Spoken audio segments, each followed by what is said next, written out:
Қайырлы күн, құрметті менің тыңдармандарым. Әдеттегідей сіздермен бірге мен Аманжол. Бүгінгі менің видеомның тақырыбы жеке кәсіпкерлік пе, болмаса жауапкершілігі шектеулі серіктестік пе. Көптеген азаматтар кәсібін бастайтын кезде негізгі алғашқы тірелетін көп сұрақтардың бірі осы сұрақ екен. Яғни көптеген азаматтар маған осындай сұрақпен жиі сұрақ қояды. Осы сұрақтың жауабын мен бүгін сіздерге толыққанды ашып беретін боламын. Артық ауыз алып қашпа әңгімелердің барлығының басын ашатын боламын. Сіздер осы видеодан кейін нақты сенімді түрде білетін боласыздар, жеке кәсіпкерлік пе әлде жауапкершілігі шектеулі серіктестік пе. Егер де осы сияқты видеолар сіздерге қызықты болатын болса, міндетті түрде менің каналыма жазылып алыңыздар. Видеоны барынша керек деген адамдарға таратыңыздар. Барлық азаматтар біліп жүрсін. Олай болса кеттік. Бүгінгі бағдарлама. Яғни бұл сұраққа жауап беру үшін біз бірінші жеке кәсіпкерлік туралы жалпы ақпаратты мен беру керекпін. Жеке кәсіпкерлік деген не? Одан кейін жауапкершілік шектеулі серіктестік туралы жалпы ақпарат беру керекпін.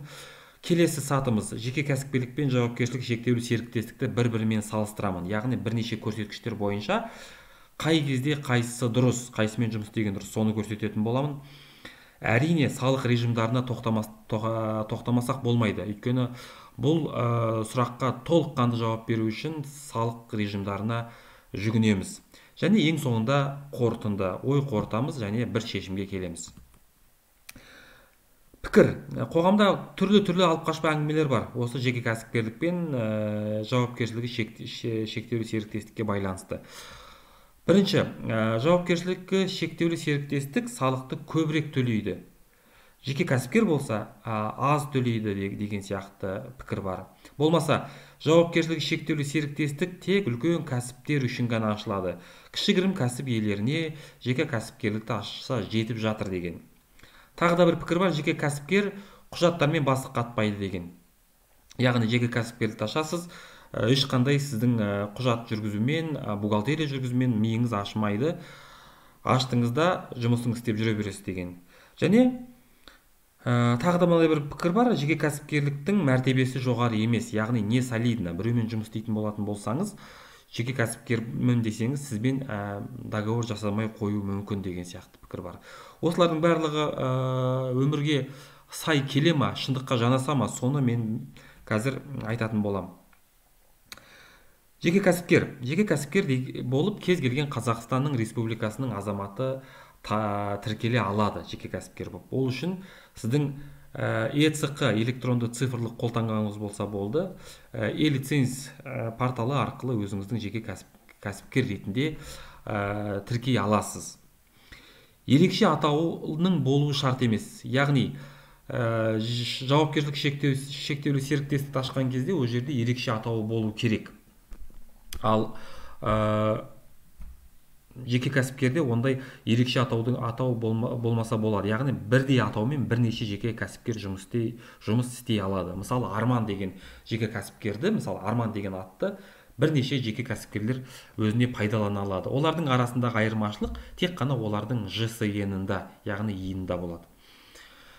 Ешқайда барудың қажеті жоқ, яғни жеке кәсіпкер ашудың, ЦОНға барудың, налоговыйға барудың, басқа жаққа барудың қажеті жоқ. Өзіңіз үйде отырып, интернет желісіне қосылған компьютеріңіз болса, және ЕЦқ кілтіңіз болса, аша аласыз. Жеке кәсіпкер мен жеке тұлға бір адам, бір ЖСН, яғни жаңа алдында айтып өткенімдей, бұл жаңағы мына қағиданың айтайын дегені, мысалы, сіздің жеке адам ретінде өміріңізде болған бір келеңсіз жағдай, мысалы бір штраф, айыппұлға түсіп қалсаңыз, жолда жол жүріп кетіп барады, жол жүру ережесін бұзып айыппұл салынса, сол айыппұлға байланысты мысалы уақытында төлемесеңіз, сіздің жеке кәсіпкерлігіңіздің шотын бұғаттап тастауы мүмкін. Яғни жеке кәсіпкерлік пен жеке тұлғаның арасында екеуінің ортасын бөліп тұрған ешқандай шекара жоқ. Яғни жеке кәсіпкер бола тұра, жеке кәсіпкерліктен жолыңыз болмай, бір қарыздарыңыз болып қалатын болса, сол қарыздарыңыз бойынша жеке тұлға ретінде жауап беретін боласыз. Және керісінше, жеке тұлға болып тұрып бір берешегіңіз болып, соны өтей алмай қалсаңыз, жеке кәсіпкерлігіңізге оның салдары тиеді. Яғни екеуі бір тұлға, бір адам, бір тұлға болып есептелінеді.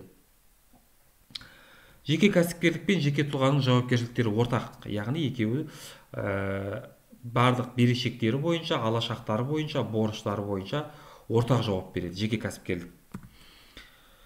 Ал жауапкершілік шектеулі серіктестік құрылтайшысы болу керек, яғни жауапкершілік шектеулі серіктестікті белгілі бір адамдар құрады, яғни бір адам болмаса бірнеше адамнан құрады. Ол адамдарды осы жауапкершілік шектеулі серіктестіктің құрылтайшысы деп атайды. Одан кейін ол жауапкершілік шектеулі серіктестіктің ерекше атауы болу керек. Мысалы, алдында айтып өткендей, егер де мысалы сізге дейінгі тіркелген бір жауапкершілігі шектеулі серіктестіктің атауын сіз пайдалана алмайсыз. Сізге ондай рұқсат берілмейді. Ондай атау бізде бар деп сізді ол атаумен тіркетпейді. Сол үшін сіз өзіңіздің жауапкершілігі шектеулі серіктестігіңізге ерекше атау қайталанбайтын, сізге дейін қайталанбаған атты ойлап табу керексіз. Одан кейін сіз ол атты тіркеп тастағаннан кейін сіздің тіркеген атыңызды басқа ешкімдер пайдалана алмайды. Одан кейін жеке жауапкершілігі шектеулі серіктестік тіркеу үшін құрылтай құжаттары болу керек, ол бұйрық. Одан кейін жаңағы жауапкершілік шектеулі серіктестікті құрам деген шешім, яғни решение. Одан кейін құрылтай құжаты болу керек, құрылтай жарғысы болу керек, жаңағы устав дейді орыс тілінде, уставы болу керек. Және жауапкершілік шектеулі серіктестікте сол уставта бүкіл немен айналысатындығы жайында барлық мағлұмат берілу керек. Яғни документация жағынан жауапкершілік шектеулі серіктестікте кішкене сәл ауыртпашылықтар бар екен. Бірақ енді ол сіз бір рет тіркелесіз ғой, күнделікті ол жаңағы ауыртпашылықпен сіз жаңағы нетпейсіз. Сондықтан мен просто как ақпарат ретінде айтып жатырмын.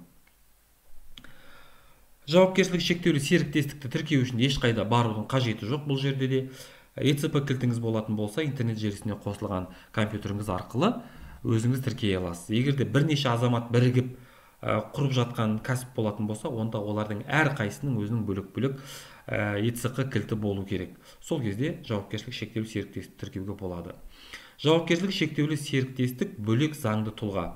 Яғни жауапкершілік шектеулі серіктестіктің барлық талаптары өзінің борыштары бойынша жауапкершілік шектеулі серіктестік өзінің бар мүлкімен ғана жауап береді. Яғни, егер де оның өзінің мүлкі жетпейтін болса, өзінің борыштарын өтеуге, онда жауапкершілік шектеулі серіктестіктің қарызы бойынша оның құрылтайшысына ешқандай жаңағы жауапкершілік өтпейді. Құрылтайшысы өзінің жаңағы жауапкершілік шектеулі серіктестігі бойынша өзінің мүлкінен жауап бермейтін болады. Ал жеке кәсіпкер болатын болса, егер де жеке кәсіпкерде жолы болмай салық бойынша, кредит бойынша бір банкрот болып ертеңгі күні жаңағы берешектері болып жататын болса, жеке тұлға өзінің мүлкімен жауап береді. Ал жауапкершілік шектеулі серіктестікте оның құрылтайшысы ондай өзінің мүлкімен жауап бермейді. Тек қана жауапкершілік шектеулі серіктестіктің балансында не бар, тек қана сонымен ғана жауап береді. Яғни бөлек заңды тұлға дегеніміз осы. Жауапкершілік шектеулі серіктестіктің тапқан пайдасы оның өзінікі. Яғни мен бұл сұраққа сәлден кейін қазір ары қарай ақпаратты ашу барысында бөлек тоқталатын боламын. Қазір мен кішкене бұл сұраққа қайта оралатын боламын. Ары қарай екеуін салыстырайық. Жеке жауапкершілік шектеулі серіктестік пен жаңағы нені, жеке кәсіпкерлікті тіркелуіне байланысты. Мысалы, мына оң жағында тұрған, көріп тұрған бұл көрсеткіштер. Тіркелу, тәуекел, жаңағы міне осындай көрсеткіштер. Және мына жақта мен екеуінің қайсысында басымдырақ бар, соны айтатын боламын. Тіркелуіне байланысты. Жеке кәсіпкер болып тіркеле салу жеңілірек. Жауапкершілігі шектеулі серіктес болып тіркелгенге қарағанда, ол жерде өйткені құрылтай құжаттары болу керек деп айттым, иә. Бірақ бірден айтып өтем, ол бір-ақ рет істелінетін жұмыс, сондықтан бір қатты оған бір назар аударудың ешқандай қажеті жоқ. Ары қарай тәуекелге байланысты. Тәуекел дегеніміз бізде риск. Яғни егер де сіздің ашқан кәсібіңіз ертең бір жұмысы жүрмей, мемлекеттің алдында, салық органдарының алдында, банктердің алдында бір берешектері, борыштары болып қалатын болса, онда жеке кәсіпкер бар мүлкімен жауап береді. Жаңа алдында айтып өткенімдей, жауапкершілігі шектеулі серіктестік тек қана өзінің балансындағы бар мүлкімен жауап береді. Яғни, мен мына қызылмен бояп отырмын. Қызылмен бояды деген сөз, яғни қай жақта басымырақ, яғни қызыл бар мүлкімен жауап беру деген енді әрине жаман ғой. Мысалы сіз өзіңіздің басыңыздағы бар мүлкіңіз, ол сіздің басыңыздағы үйіңіз, астыңыздағы көлігіңіз, жеріңіз, білмеймін енді қандай сізде жаңа өзіңіздің атыңызда тіркелген мүлік бар, солардың барлығымен жауап бересіз деген сөз. Ары қарай салық ауыртпашылығына байланысты жаңағы жеке кәсіпкер салықты аз төлейді, жауапкершілігі шектеулі серіктестік салықты көп төлейді деген сұраққа келеміз.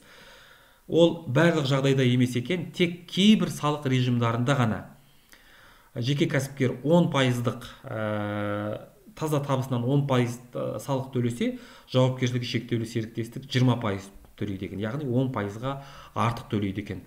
Оны біз қазір салық режимдарына келген кезде нақты қай салық режимдарында ондай жаңағы артықшылық жеке кәсіпкерде бар екеніне тоқталатын боламыз. Айналымнан ақша шығару көрсеткіші, яғни сіз кәсіп істеп жүрген кезде сіз әрине кәсібіңізден түскен ақшаны айналымнан алып өзіңіздің жеке бір қажеттіліктеріңізге жаратқыңыз келеді. Соған байланысты басымдылық жеке кәсіпкерлікте бар екен. Яғни жеке кәсіпкер салық төлегеннен қалған барлық ақша ол жаңағы жеке тұлғаның соның ақшасы болып есептелінеді. Жеке кәсіпкер қалағанынша ол ақшаны айналымнан шығара алады екен. Жауапкершілігі шектеулі серіктестік таза пайданы тек дивиденд ретінде ғана бөледі. Яғни дивиденд дегеніміз бір календарлық жыл аяқталып, сол жылдың қорытындысы шығып, содан кейін жаңағы жауапкершілігі шектеулі серіктестік пайда тапты ма, таппады ма, сол анықталып, жаңағы қаржылық есебі жүргізілгеннен кейін барып, таза пайдасы шыққан кезде оны дивиденд ретінде есептеп, содан кейін барып дивиденд төленеді екен құрылтайшысына. Бұл жағынан алған кезде басымдылық жеке кәсіпкерлікте. Бірақ бірден айта кетем, бұл деген сөз мен тоо ашқаннан кейін мен ақшаны шығара алмайды екенмін деген сөз емес. Оның өзінің түрлі механизмдері бар. Яғни айналымнан ақша шығарып, оны кейін басқа бір операциялармен жабуға болады. Дәрежесіне, мәртебесіне байланысты ешқандай айырмашылық жоқ. Ол өтірік алып қашпай әңгіме. Яғни жеке кәсіпкер болу ол не солидно, жауапкершілігі шектеулі серіктестік болсаң, бәрі түгел саған жаңағы сенімен договор жасауға дайын тұрады деген ол қате пікір. Ондай қоғамда қалыптасқан ондай ешқандай не жоқ, қағида жоқ. Екеуі де жеке кәсіпкерлік пе, жауапкершілігі шектеулі серіктестік пе, екеуі де бизнес жүргізудің тек қана формалары ғана. Жабуына байланысты, енді белгілі бір жағдайларға байланысты ертеңгі күні бизнесіңізді жабатын болатын болсаңыз, онда жеке кәсіпкерлікті жабу жеңілірек болады екен жауапкершілігі шектеулі серіктестікті жапқанға қарағанда, яғни басымдылық жеке кәсіпкерлік жағында. Негізгі көрсеткіштерге байланысты мен сіздерге салыстырмалы түрде бердім. Салыстырмалы өздеріңіз ішіңізден енді қай көрсеткіш сізге маңыздырақ, сізге мына мен айтып өткен көрсеткіштердің қайсысы шешім қабылдағанға өзінің жаңағы несін тигізеді, өздеріңіз саралайсыздар ағайын. Менің жаңағы салыстыруға байланысты берген ақпаратым осы. Ары қарай енді басында айтып өткенімдей салық режимдарына міндетті түрде келеміз. Өйткені бизнес жүргізген кезде салық режимін дұрыс таңдау ол ең нақты керекті дүниелердің бірі. Өйткені сіз өзіңіздің кәсібіңізге байланысты салық режимін дұрыс таңдай алмасаңыз, мейлі сіз жеке кәсіпкер болыңыз, мейлі жауапкершілігі шектеулі серіктестік болсын сізде, салық режимін дұрыс таңдай алмасаңыз, ол сіз үшін мемлекетке басы артық салық төлеуге алып кеп соғады. Сол үшін салық режиміне кеп тоқтайық. Жалпы бізде қазір қоғамда, яғни бизнес жүргізуге байланысты екі түрлі салық режимі бар. Бұл арнайы салық режимі және жалпыға ортақ салық режимі. Және үшінші тағы бір кейіннен шыққан салық режим бар, ол ЕСП деп аталады. Ол енді көбінесе жеке тұлғаларға арналады. Жеке тұлғалар, олар жеке кәсіпкер де емес, жауапкершілігі жаңа шектеулі серіктестік емес, олар тек қана жеке тұлға, яғни сізбен біз ойлап отырған кәсіпті, ондай кәсіпті жүргізбейді олар. Олар өздерінің ауыл шаруашылық өнімін сататын, өзінің огородында өскен жаңағы жеміс жидегін сататын, болмаса басқа біреуге қызмет көрсететін, басқа жеке тұлғаға қызмет көрсететін жеке тұлғаға арналған салық режимі. Бүгінгі видеода ол салық режимі туралы мен айтпаймын. Мен бүгін бизнес, яғни кәдімгідей жеке кәсіпкер болып, болмаса жауапкершілігі шектеулі серіктес болып, одан кейін өзінің қол астына жұмысшы жалдап, сонымен офис арендовать етіп, сонымен ары қарай жұмыс жүргізетін адамдарға арналады. Яғни арнайы салық режимі және жалпыға ортақ салық режимі. Арнайы салық режимі деген естіп жүрген шығарсыздар, орысша атауы специальный налоговый режим деп аталады. Жалпыға ортақ салық режимі деген ол общий установленный налоговый режим деп аталады. Ары қарай арнайы салық режимі өз кезегінде екіге бөлінеді. Шағын бизнес субъектілері үшін арнайы салық режимі және ауыл шаруашылығы өнімін өндірушілер үшін арнайы салық режимі. Енді мен біздің қоғамда көбінесе ең көп тараған ол шағын бизнес субъектілері үшін жаңағы арнайы салық режимі. Мен соған көбірек ақпарат беретін боламын. Арнайы салық режимі жаңағы шағын бизнес субъектілері үшін ол өз кезегінде үш түрге бөлінеді екен. Патент негізінде жүргізілетін, оңайлатылған декларация негізінде жүргізілетін, яғни упрощенка өздеріңіз естіп жүрген, және тіркелген шегерімді пайдаланумен жүргізілетін арнайы салық режимі. Орысша айтқан кезде с использованием фиксированного налогового вычета деп аталады. Ары қарай кеттік. Енді патент негізінде жүргізілетінге тоқтамаймын, өйткені патент негізінде жүргізілетін кәсіптің түрлері аясы өте тар. Олар патент негізінде жүргізілетіндер, олар жұмысшы жалдай алмайды. Олар тек қана өздері ғана бизнеспен айналысатын, яғни өзі сылақ жұмысымен айналысатын, такси жүргізушісі, яғни өзі бизнес жүргізетіндерге болатындықтан мен бірден ең көп тарағаны оңайлатылған салық режимімен оңайлатылған декларация негізіндегі салық режиміне тоқтайтын боламын. Бірден айта кетейін, арнайы салық режимімен жүргізілмейтін, яғни арнайы салық режимін таңдап жүргізбейтін кәсіп түрлері бар. Мен соларға тоқтап кетейін. Олар акцизделетін тауар өндірушілер, яғни темекі, спирт өнімдері, бензин, жаңағы мұнай өнімдерімен айналысатындар. Акцизделетін тауарларды сақтау және көтерме сауда, яғни соны сақтау және болмаса соны сатумен айналысатындар. Олар арнайы салық режимімен жұмыс істей алмайды. Мұнай өнімдерінің жекелеген түрлерін сату, яғни бензин, дизель, мазут, оларда арнайы салық режимімен жұмыс істей алмайды. Лотерея ойнату, жер қойнауын пайдаланушылар, шыны ыдыстарды жинауды және қабылдауды жүзеге асыратын, кеңес беру қызметі, бухгалтерлік есеп немесе аудит саласындағы қызмет. Толығырақ Қазақстан Республикасының салық кодексінің 683 бабын бір қарап шықсаңыздар, сол жерде толық ақпарат бар. Яғни осы кәсіп түрімен айналысатын кәсіпкерлер бірден о бастан арнайы салық режимімен жұмыс істей алмайды деген сөз. Олар бірден жалпыға бірдей салық режимін таңдайды. Енді оңайлатылған декларациямен жүргізілетін жаңағы салық режиміне тоқтап өтейік. Жеке кәсіпкерде және жауапкершілігі шектеулі серіктестікте екеуі де оңайлатылған декларация негізінде жұмыс істей алады екен. Салық мөлшерлемесі де екеуіне бірдей, яғни таза жалпы обороттан 3% мемлекетке салық төлейді. Екеуінде бірдей. Бұл жерде жаңағы ешқайсысына не жоқ, басымдық, артықшылық жоқ. Адам санына байланысты екеуі де 30 адамға дейін жұмысшы қабылдай алады. Жеке кәсіпкер де 30 адамға дейін, өзін қоса алған кезде 30 адам жұмысшы қабылдай алады. Және жауапкершілігі шектеулі серіктесте 30 адамға дейін жұмысшы қабылдай алады. Табысқа байланысты шектеу екеуінде де бірдей. 24.038 айлық есептік көрсеткіш. Яғни 2020 жылға қатысты ол 63 миллион. Яғни бізде оңайлатылған декларация бойыншағы салықтық кезең жарты жыл, яғни жарты жылдағы таза түскен түсімі 63 миллионнан аспау керек. Жеке кәсіпкер болсаң да, жауапкершілігі шектеулі серіктес болсаң да. Салықтық есеп тапсыру 910 форма екеуінде де бірдей, екеуінде де жарты жылда бір рет тапсырылып отырады. Яғни бұл режим бойынша екеуіне жауапкершілік шектеулі серіктестік болмаса жеке кәсіпкерлік деп біреуіне артықшылық беруге ешқандай біздің жөніміз жоқ екен. Тіркелген шегерімді пайдаланумен жүргізілетін арнайы салық режиміне байланысты қарайық. екеуі де жүргізе алады өзінің бизнесін осы жаңағы салық режимімен.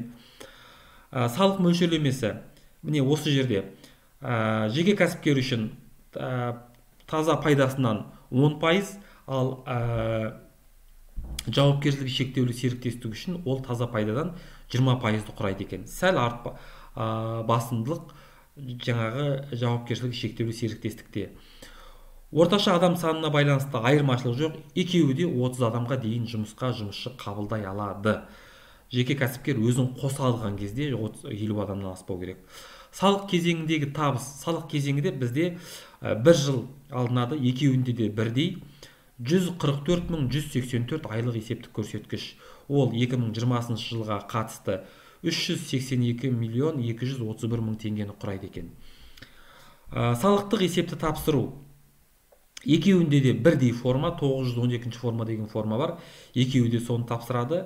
Екеуінде тапсыратын мерзімі жыл. Жыл сайын сондай тапсырып отырады екен. Яғни бұл тұрғыдан алған кезде сәл басымдық жеке кәсіпкерлікте, өйткені салық мөлшерлемесі 10% болып тұр. Кеттік, ары қарай жалпыға ортақ салық режиміне байланысты, общий установленный режим. Екеуі де жұмыс істей алады, жеке кәсіпкер де, жауапкершілігі шектеулі серіктестікте. Салық мөлшерлемесі бұл жерде де жеке кәсіпкер үшін 10%, жауапкершілігі шектеулі серіктестікке қатысты 20% таза пайдадан. Бұл жерде сәл басымдылық жеке кәсіпкерлікте. Орташа адам санына байланысты, екеуінде де бірдей, екеуінде де шектелмеген. Қанша адам жұмысқа қабылдайсыз, ол өзіңіздің құзыретіңіздегі шаруа. Салық кезеңіндегі табыс мөлшерлемесі, екеуінде де бірдей, ешқандай шектеу жоқ.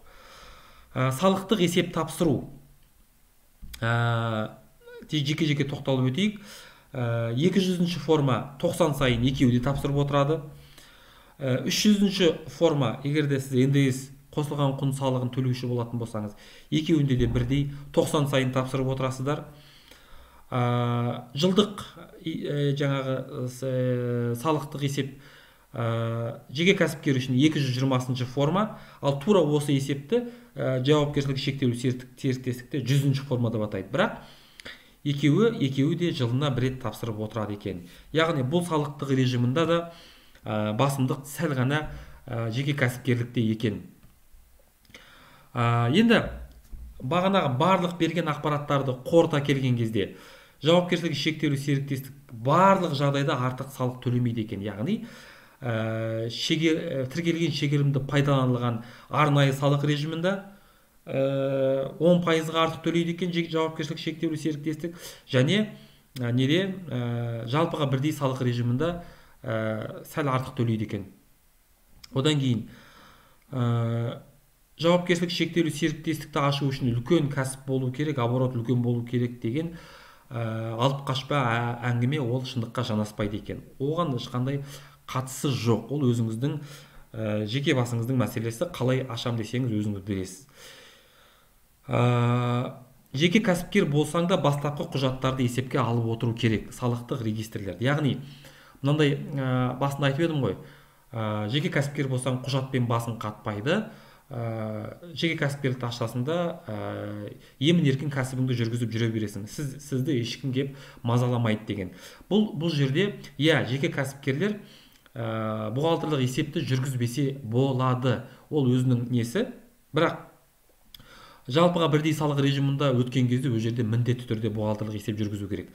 Ал жаңағы арнайы упрощенный режимде жұмыс істеген кезде бухгалтерлік есеп жүргізбесе болады. Бірақ салықтық құжаттарды, салықтық регистрларды міндетті түрде жүргізу керек. Одан ешкімді босатқан жоқ. Сондықтан бұл пікірде толыққанды шындыққа жанаспайды екен. Яғни жеке кәсіпкер құжатпен басын қатырмайды деген.